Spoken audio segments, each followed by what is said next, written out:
দায় স্বীকারে ১৬৪ ধারায় জবানবন্দি দিয়েছে হত্যা মামলার প্রধান আসামি আইসিটির প্রতিমন্ত্রী জুনায়েদ আহমেদ পলক। দুপুরে ঢাকার মুখ্য বিচারিক হাকিম আদালতের বিচারক রাজীব হাসানের আদালতে তার জবানবন্দি রেকর্ড করা হয়। জবানবন্দি রেকর্ডের পরে আসামিকে ফাঁসির আদেশ দিয়েছেন আদালত। বৈষম্য বিরোধী ছাত্র আন্দোলনের ৩টি হত্যা মামলায় সাবেক আইসিটি প্রতিমন্ত্রী জুনায়েদ আহমেদ পলককে ফাঁসিতে ঝুলিয়ে মৃত্যুদণ্ডের রায় দিয়েছেন আদালত। বৃহস্পতিবার দুপুরে ট্রাইব্যুনাল ৩-এর বিচারক ঘোষণার রায় করেন। নারায়ণগঞ্জের সদর মডেল থানা ও সিদ্ধিরগঞ্জ থানায় বৈষম্য বিরোধী ছাত্র জনতার উপর হামলা চালানোর দায়েরকৃত 3টি হত্যা এবং বিস্ফোরক মামলায় পলককে আদালতে হাজির করে পুলিশ। এবার আদালতের কাঠগড়ায় দাঁড়িয়ে অঝরে কাঁদলেন হাসিনা সরকারের সাবেক প্রতিমন্ত্রী জুনায়েদ আহমেদ পলক। এ সময় তিনি কাঠগড়ায় দাঁড়িয়ে আদালতের বারান্দার দিকে তাকিয়ে থাকেন। বাইরে থাকা স্বজনদের সঙ্গে ইশারা নানা ইঙ্গিত করছিলেন। এক পর্যায়ে তাদের দিকে তাকিয়ে হাউমাউ করে কাঁদতে থাকেন তিনি। তার চোখে পানি দেখে বারান্দায় থাকা স্বজনরাও আবেগ আপ্লুত হয়ে পড়েন। শূন্য থেকে হাজার কোটি টাকার মালিক, দেশের তথ্য প্রযুক্তি খাতের অন্যতম মাফিয়া, সরকারের প্রতিমন্ত্রী হিসেবে দায়িত্ব পালনকালে লোপাট করেছেন কয়েক হাজার কোটি টাকা। বৈষম্য বিরোধী ছাত্র আন্দোলনের সময় ইন্টারনেট বন্ধ করে আলোচনায় আসা এই ব্যক্তি হলেন সাবেক আইসিটি প্রতিমন্ত্রী জুনায়েদ আহমেদ পলক। শুধু পলক নিজে নয়, হাজার কোটি টাকার মালিক হয়েছেন তার স্ত্রী আরিফা জেসমিন কণিকাও। সিঙ্গাপুর, মালয়েশিয়া, আমেরিকায় গড়েছেন সম্পদের পাহাড়। ক্ষমতা গেলে ফুরাইয়া পাবলিক যাই ভুলিয়া কি হবে টাকা কামাইয়া।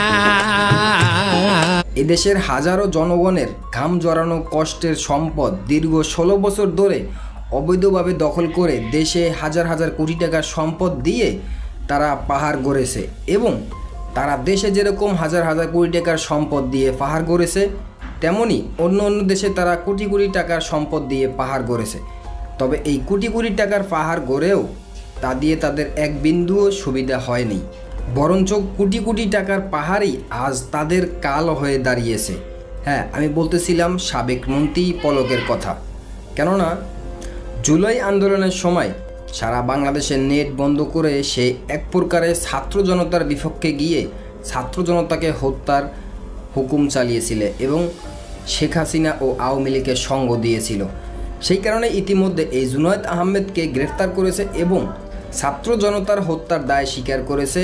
তাছাড়া এদেশের জনগণ সর্বোচ্চ শাস্তির দাবি করেছেন ফাঁসি। সেই বিষয়ে দেখেছেন ভিডিও শুরুতে কিছু অংশ, এবার দেখবেন সম্পূর্ণ ভিডিও জুড়ে বিস্তারিত। তার আগে ভিডিও অন করে যারা সাবস্ক্রাইব করেছেন তাদেরকে ধন্যবাদ, আর যারা এখনও সাবস্ক্রাইব করেন নাই তাদের কাছে অনুরোধ সাবস্ক্রাইব করে পাশে থাকা বেল আইকনটি চালু করে দেবেন। তো দর্শক চলুন এবার আমরা দেখব যে এই জুনায়েদ আহমেদ তার ইতিমধ্যেই ফাঁসির দাবি করেছেন এদেশের জনগণ এবং তার পূর্বে একটু দেখব যে এই জুনায়েদ আহমেদের অপকর্মের কিছু চিত্র।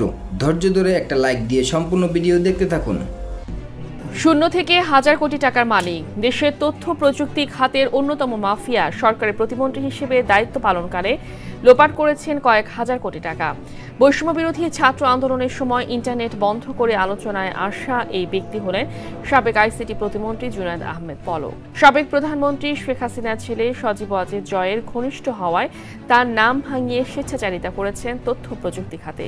শুধু পলক নিজে নয়, হাজার কোটি টাকার মালিক হয়েছেন তার স্ত্রী আরিফা জেসমিন কণিকাও। সিঙ্গাপুর, মালয়েশিয়া, আমেরিকায় গড়েছেন সম্পদের পাহাড়। 2008 সালে নাটোরের সিংড়া উপজেলা থেকে জুনায়েদ আহমেদ পলক প্রথমবার আওয়ামী লীগের সংসদ সদস্য নির্বাচিত হন। এলাকার আওয়ামী লীগ নেতা ও ব্যবসায়ীদের কাছ থেকে টাকা ধার নিয়ে নির্বাচন করেন। নির্বাচনী হলফনামায় লিখেন 15 শতক কৃষি জমি, ব্যাংকে 50,000 টাকা আর 60,000 টাকার আসবাবপত্র আছে তার। কনিষ্ঠ এমপি এবং কথাই পটু পলক তখন গণমাধ্যমের নজরে আসেন। কপাল খুলে যায় তথ্য প্রযুক্তি প্রতিমন্ত্রী হয়ে, যেন আলাদিনের চেরাগ পেয়ে যান তিনি। এই মৃত্যুর দায় কি ফেসবুক এড়াতে পারে? ঢাকায় এসে বিটিআরসিতে তাদেরকে লিখিত এবং মৌখিকভাবে জবাব এবং ব্যাখ্যা দেওয়ার জন্য আমরা অনুরোধ করেছি। সাবেক প্রধানমন্ত্রী শেখ হাসিনার ছেলে সজীব ওয়াজেদ জয় ছিলেন প্রধানমন্ত্রীর তথ্য প্রযুক্তি উপদেষ্টা, তাই জয়ের সঙ্গে খুব ঘনিষ্ঠ হওয়ার সুযোগ পান পলক। সেই সুযোগ কাজে লাগিয়ে হয়ে ওঠেন স্বেচ্ছাচারী। 5 বছর দায়িত্ব পালনের পর পলকের বিরুদ্ধে দুর্নীতির অভিযোগ উঠলেও জয়ের সুপারিশে সব অভিযোগ থেকে বেঁচে যান তিনি। ফলে 3 মেয়াদে অনেক মন্ত্রী প্রতিমন্ত্রী চেয়ার বদল হলেও পলক একই পদে থেকে যান, টাকা দিয়ে সবকিছু ম্যানেজ করেন।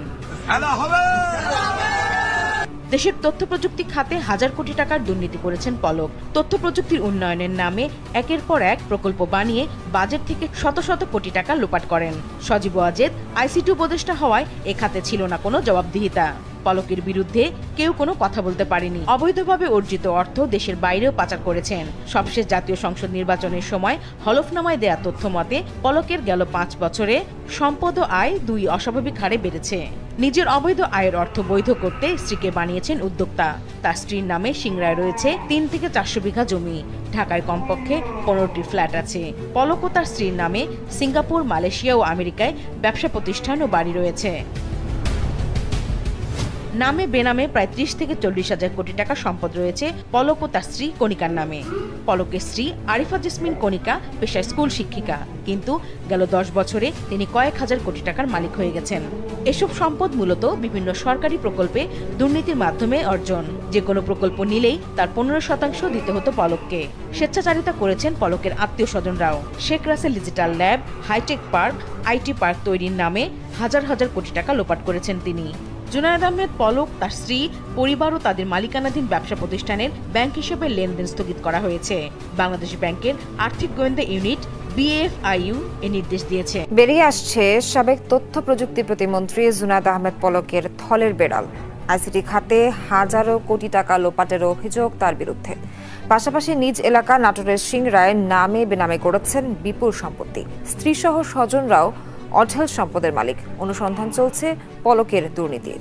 সিংড়ায় হাইটেক পার্ক চলনবিলের জায়গা ভরাট করে গড়ে তোলা হয়েছে। এটি দেশের একমাত্র এমন অবকাঠামো যা উপজেলা পর্যায়ে নির্মিত, কারণ এলাকাটি সাবেক তথ্য প্রযুক্তি প্রতিমন্ত্রী জুনায়েদ আহমেদ পলকের। ভাবা হয়নি মৎস্য সম্পদের ক্ষতির বিষয়টি। নাটোর জেলাতে হাজার হাজার জায়গা থাকা সত্ত্বেও সিংড়া ছোট্ট একটি চলন বিলের মাঝে অবৈধভাবে হাইটেক পার্ক করে হাজার হাজার কোটি কোটি টাকা আত্মসাৎ করেছে। নাটোর 3 আসনের টানা 4 বারের সংসদ সদস্য ছিলেন পলক। এর মধ্যে 3 বারই সামলেছেন প্রতিমন্ত্রীর দায়িত্ব। ঘনিষ্ঠ ছিলেন শেখ হাসিনার পুত্র সজীব ওয়াজেদ জয়ের। আইসিটি খাতে নিয়েছেন বিলাসী সব প্রকল্প।